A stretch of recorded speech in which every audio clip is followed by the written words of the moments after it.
Hi everyone, Janie here. Welcome back to my garden. So I am planting in my long border today, and this is an area that I have actually worked out in my mind. I've decided how I want it to look, and now I'm just trying to make that design come to fruition actually in the garden. So here you can see my idea for this garden, and that includes having some of these thujas over here and having some of these transplanted boxwoods over here.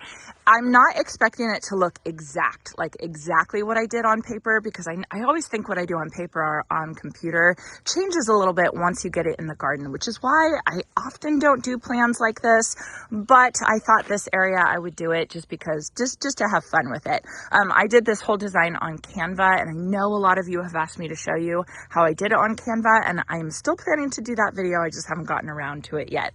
So anyway, let me show you what I have in the border right now. This is the north side of my fence. Well, the south side of my garden. It's a north facing fence. You can see it's right as I come in the gate to my house. And I actually got these boxwoods from my friend Roberta Walker, who's a landscape designer. She was doing this project and had all these pieces that she was going to throw away, and I actually transplanted them, hoping that they would take, and most of them took. You can see out of the 4 boxwoods, 3 of them took really well. This one is struggling. This one is definitely struggling, but it's still alive. So I'm just going back and forth on whether I give up on it now or I give it another season to kind of root in. And I'm leaning towards giving it another season to root in. I came here and I scratched the bark earlier this morning just to check and make sure it's still alive and it's still green and all that kind of stuff. So maybe this is still some shock. I have a bunch of podocarpus that I transplanted in my backyard. They are so unhappy. They are in complete shock, but they're all still alive. So I'm leaving them in, even though they don't look great. So I might come in and kind of trim this a little bit, trim off the dead and see how it does. But the other 2 are looking really good. This one's looking fantastic. This one's looking a little bit rougher, but still okay. And this one's looking fantastic as well.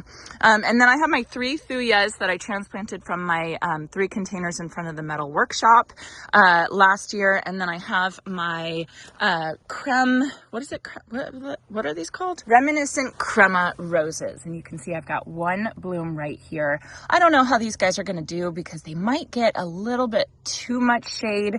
They're a full sun rose. This area, like I said, it's north facing, so it definitely gets a lot of shade, but it does get some hot afternoon sun. So I want to see how they do, but I might end up having to transplant these to another location. And then you can see right here by the front gate, it's definitely looking rough. Like, we will be replacing this gate, but of course it's just on our list of things to do. I planted some Hall's Japonica honeysuckle to cover the gate, and it's blooming and it's so pretty, and I love honeysuckle so much.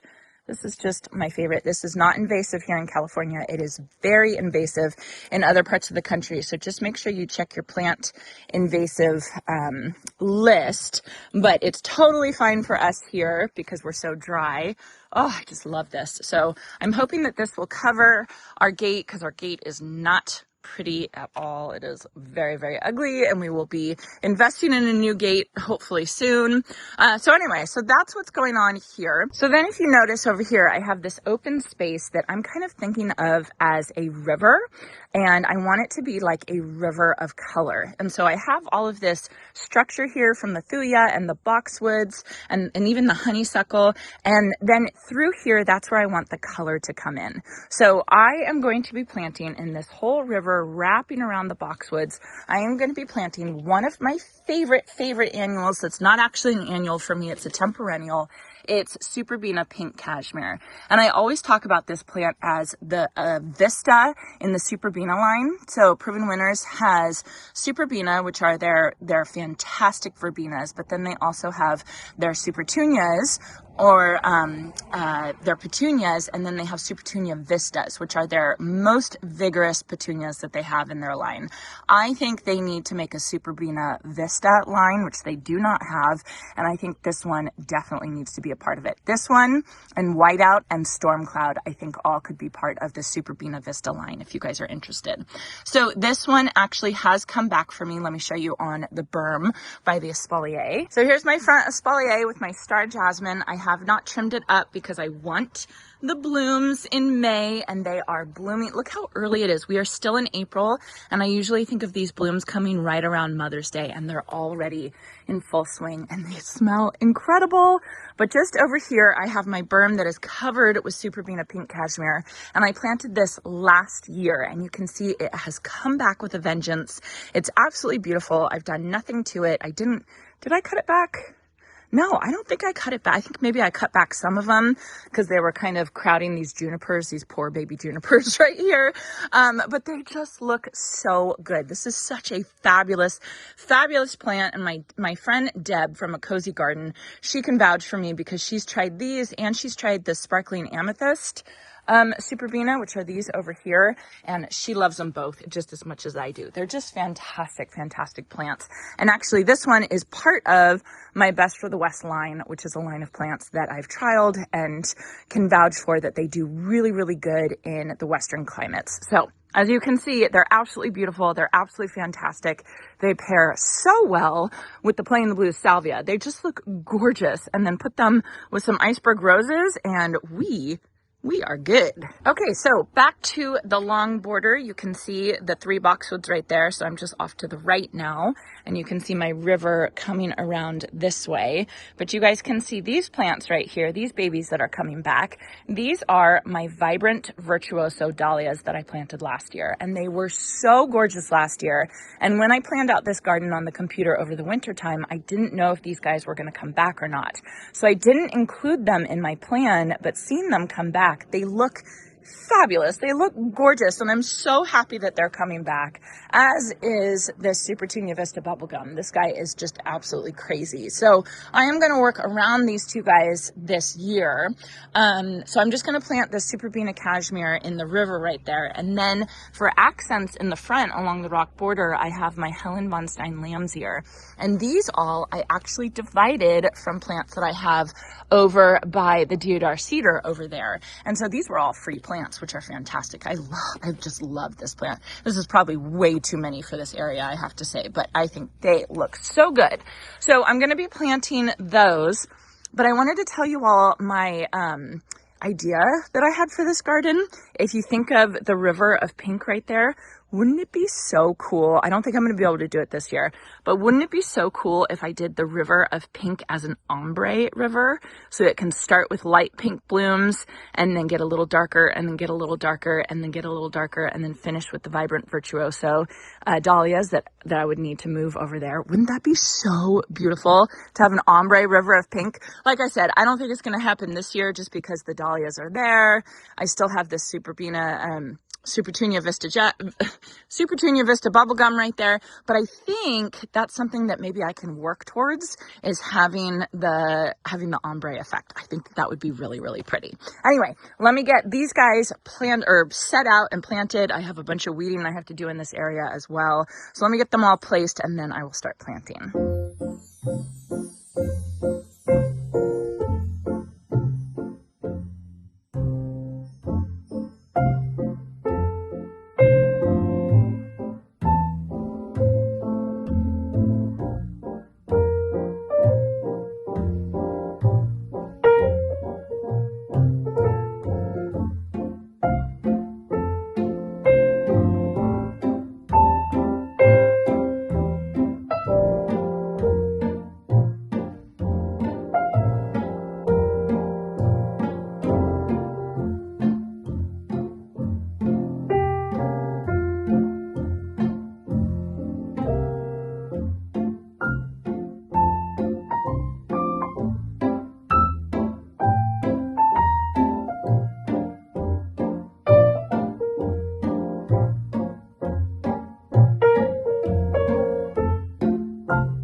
All right, I'm all done here. I think it looks so good, you guys. I am so happy about it.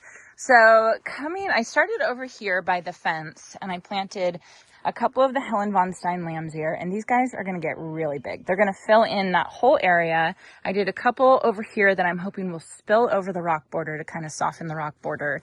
And then you can see my river of Superbena Pink Cashmere is gonna be beautiful. I'm excited about it. I do have, I completely forgot about these, but I have these Salvia Big Sky that I do need to transplant because I want to save these plants because they're really, really cool. But I need to transplant them to another place because I don't want them there anymore. So I'm probably going to do that later today, but I wanted to show you guys the river.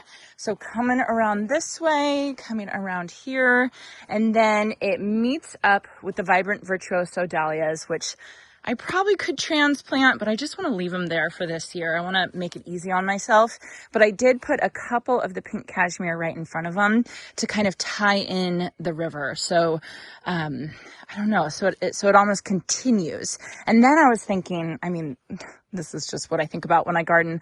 The river comes this way and then it goes all the way across to my dry creek bed, which is another impression of a river, if that makes sense. So anyways, I do want to get some rocks to kind of be in here, like kind of dotted around into this area. And I think that will continue with the dry creek bed, make it a little more continuous. And I think that will just be so pretty. And then I did a couple more of the Helen von Stein lambs here. I decided I'm not going to touch this boxwood. I'm just going to completely leave it. That's a lizard. I feel like people get nervous and they feel like they see mice running across. It's not mice, it's lizards. They're very common around here. That's what Monty is searching for right now in the dry creek bed. He likes chasing the lizards. But anyway, I decided I am not going to trim back the boxwood. I think I'm just going to let it recover all year, just completely let it recover and hope that it pulls through. So the only thing I have left to do for this garden bed is I do want to get some Karl Forster grasses, tall, skinny grasses that I'm going to plant right behind the Melianthus major, the peanut butter plant right there, because that peanut butter plant, while it's pretty, it's going to fade with the heat. And so I'm going to start cutting it back in the summertime, just so that I don't have to look at the kind of ugliness during the heat of the summer. And I think that the grasses will be really pretty to take up that spot, that blank spot. So I think that will be gorgeous. And then of course we need to mulch. I need to mulch here. And what I have been trying to do, because I have this huge pile of beautiful mulch right there, I have been trying to mulch right after I plant. But I think I've been confusing a lot of people because what I've been doing is as I've been mulching, I've been pulling up the irrigation tubing, which is what you're not supposed to do. You want to leave the irrigation tubing under the mulch. But if I mulch and then Jason has to come back and put irrigation, I want him to know where the irrigation tubing is. And so I've decided that I'm going to stop mulching right after I plant because I want to give Jason a chance to come in, do the irrigation, then I will come back and mulch later. So I was just trying to be super on top of it with the mulching, but I realized that doesn't make sense and I'm confusing you guys. No, you want to put your irrigation in, then you want to put the mulch on, but Jason does our irrigation. I hope that makes sense. Anyway, so I'm going to leave this and then Jason will hook it up to the irrigation. That's what that white flag indicates. And then we will mulch it all up and then it'll pretty much be done and it'll be beautiful. I'm very excited about this area. So since I'm not taking the time to mulch up this area right now, look at Monty. He's such a baby. I just planted there, bud. Doesn't matter. It's wherever I plant. That's where he wants to lay. So just because I'm not going to mulch up this area, I think I'm going to take some time and I'm going to mulch up another area of my garden. And I think I'm going to do over by the gazebo because it desperately needs it.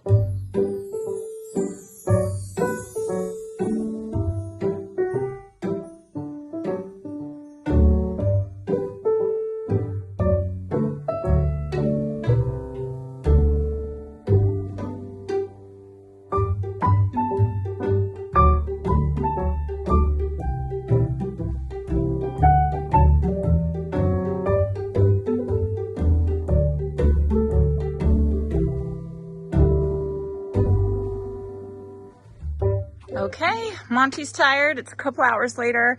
I was able to get this whole area mulched and it looks so good. It looks beautiful. And then I started a little bit over here. So I got to You can see just about here, and then I started in a little bit here, but I still have a lot more to do, but I will get to that. I'm trying not to kill myself with this mulch because I'm doing it all myself, and I'm just gonna try and do a little bit each time I'm out in the garden. I think that that's the best way to do it. So anyway, I am noticing I need to film a garden tour very soon because everything is looking so good, and we're kind of just in that season where all the early things are starting to bloom, all the April things are starting to bloom, but I am noticing that a lot of my stuff is blooming super early this year. So normally I think of May and June as my big blooming months. It might be April and May this year. Very interesting. So I'll have to get my front garden tour filmed this week. I hope you all enjoyed this, and I hope you all have a chance to get in your garden today.